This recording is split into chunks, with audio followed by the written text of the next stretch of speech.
Hello students, I am Dr. Manju Bala Yadav, Associate Professor in Chemistry, Government College Kota.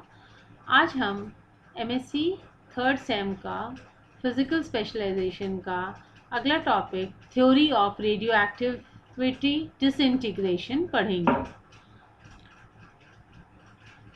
Rutherford and सॉडी ने 1903 में बताया कि radio activity जो है एक न्यूक्लियर फिनोमिना है और सारे जो रेडियो एक्टिव चेंजेस होते हैं वो न्यूक्लियस ऑफ द एटम में होते हैं। और उन्होंने जो रेडियो एक्टिव प्रोसेसेस होते हैं और उनमें जो रेडिएशंस निकलती हैं उनको एक थ्योरी के रूप में theory of radio active disintegration दिया, जिसके मेन पॉइंट्स थे। First, the atomic nuclei of the radioactive elements are unstable and liable to disintegrate any moment. यानी कि रेडियो एक्टिव एलिमेंट्स जो हैं अनस्टेबल हैं और स्पॉन्टेनियसली वो डिसइंटीग्रेट कर देते हैं, कभी भी टाइम के साथ वो डिसइंटीग्रेशन करते हैं।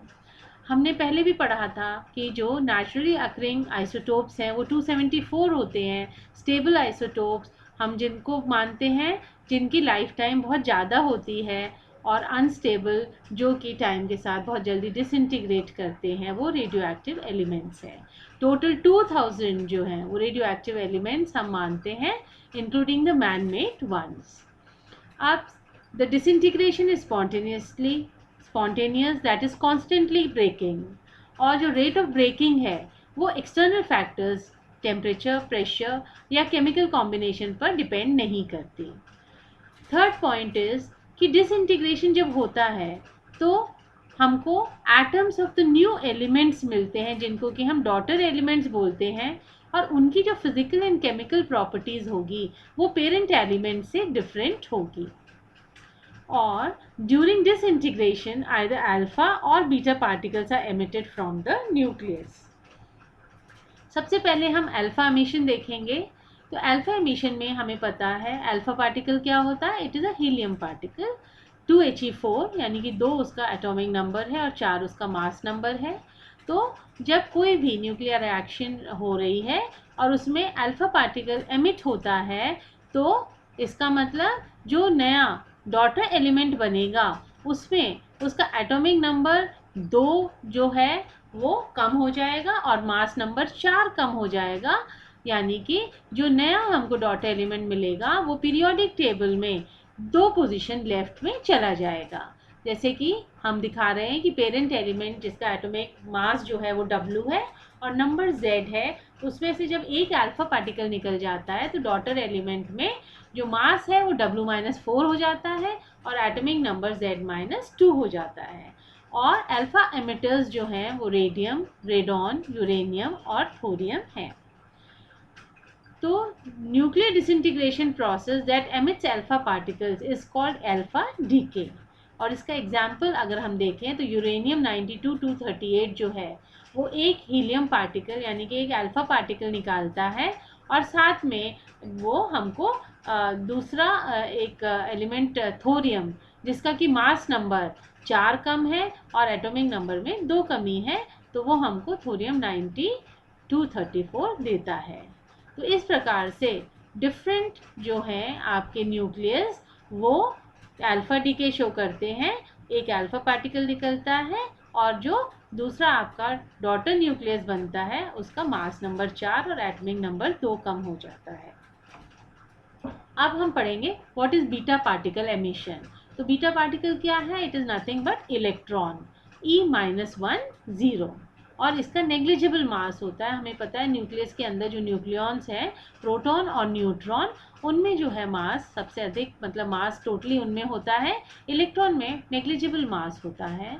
और जब बीटा पार्टिकल जो है कोई भी nucleus of A radio active में से जब एमिट होता है तो जो नया अब एलिमेंट बनेगा, डॉटर न्यूक्लियस बनेगा, उसका जो एटॉमिक मास होगा वो तो सेम होगा, पर जो एटॉमिक नंबर होगा वो इंक्रीज बाय 1 यूनिट हो जाएगा then the parent element. The daughter nucleus thus formed would appertain to an element one placed to the right of the parent in the periodic table of elements। यानी कि जो daughter nucleus बनेगी, daughter element हमको मिलेगा, वो उसकी position क्या हो जाएगी, one place right of the parent in the periodic table. जैसे हमने शो किया है कि पेरेंट एलिमेंट अगर जिसका मास नंबर W है, एटॉमिक नंबर Z है, तो एक बीटा पार्टिकल एमिशन के बाद जो डॉटर एलिमेंट मिलेगा उसका मास नंबर तो W रहेगा, पर उसका जो एटॉमिक नंबर है वो +1 हो जाएगा।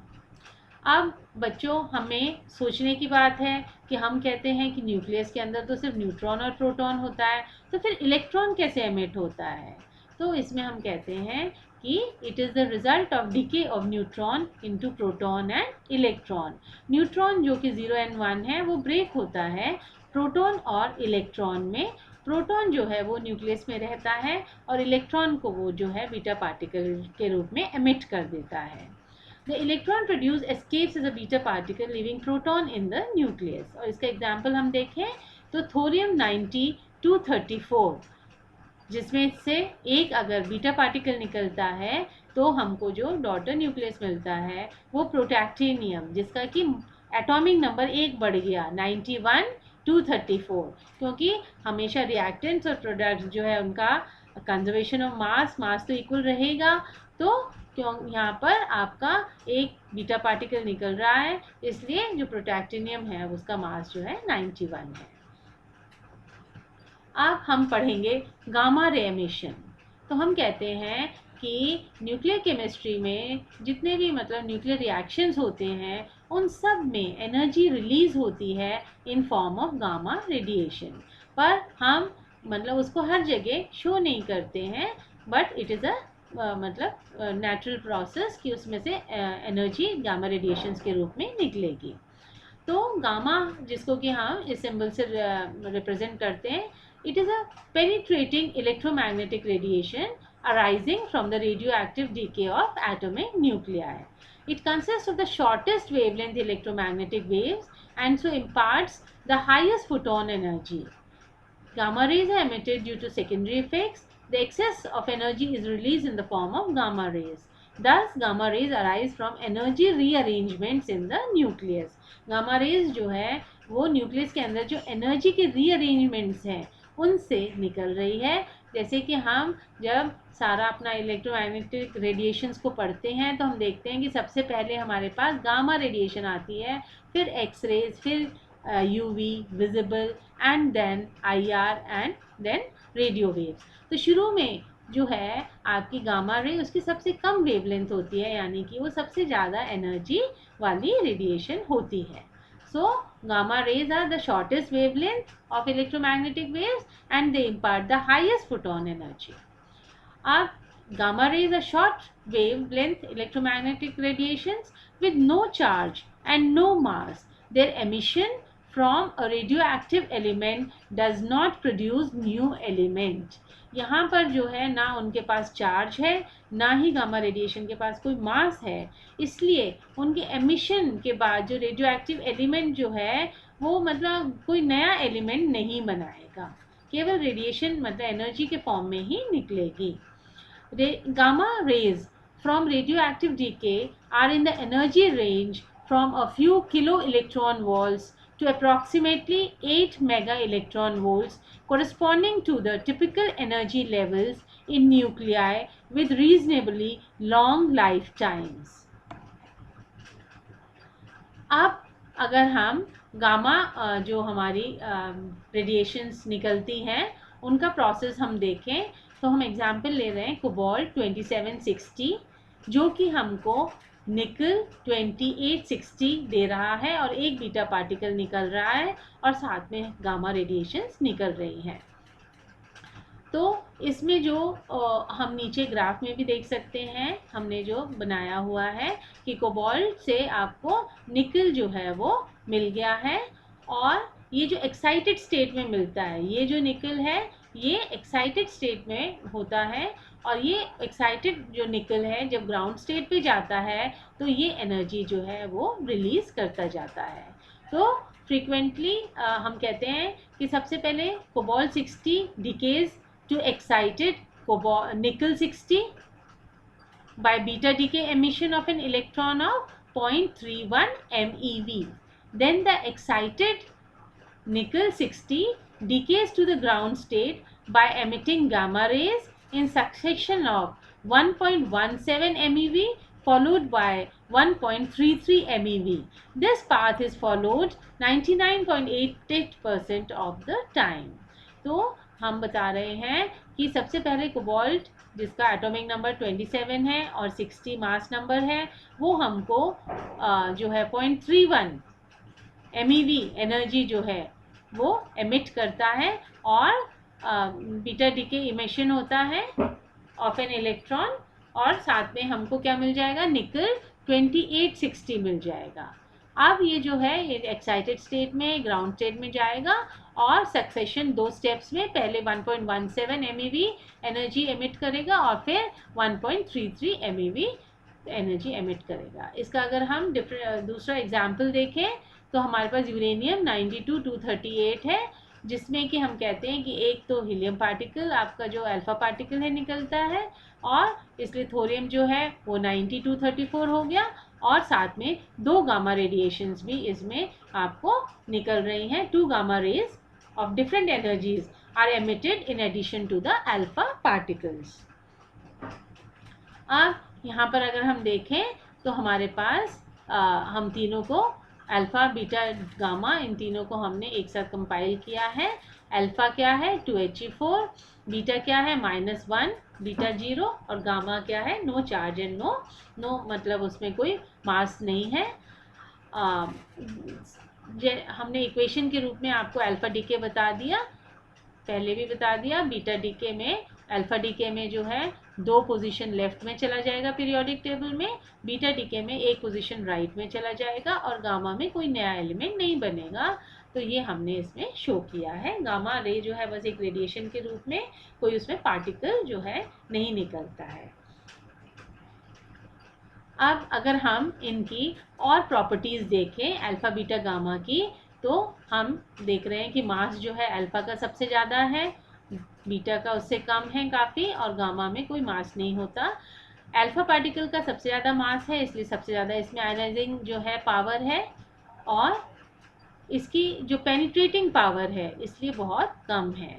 पर हम मानते हैं कि इसकी आयनाइजिंग पावर बहुत ज़्यादा है, तो ये ह्यूमन टिश्यूज़ के लिए बहुत जो है ख़तरनाक वो हो सकता है, और इसकी शील्डिंग के लिए केवल पेपर या स्किन ही काफ़ी सफिशिएंट है।